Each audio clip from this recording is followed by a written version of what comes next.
Juru bicara Kementerian Pertahanan Rusia, Letnan Igor Konashenkov, melaporkan pada Senin 12 Desember 2022 bahwa pasukan Rusia berhasil menyerang lokasi tentara Ukraina.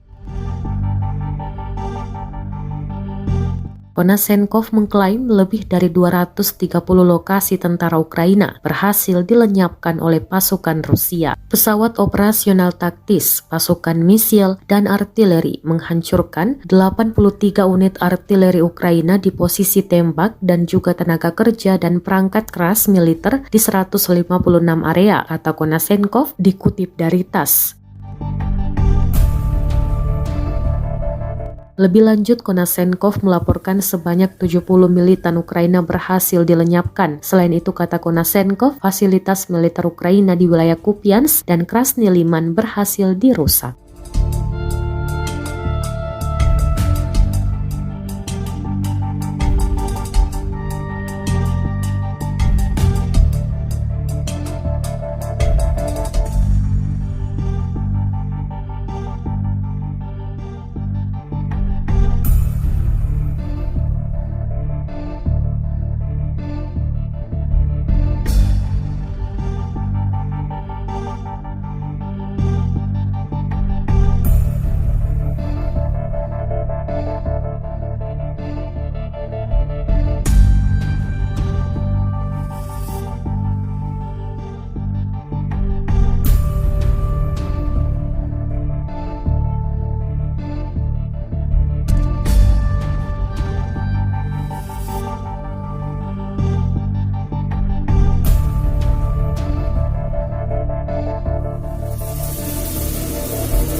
Terima kasih sudah nonton. Jangan lupa like, subscribe, dan share ya.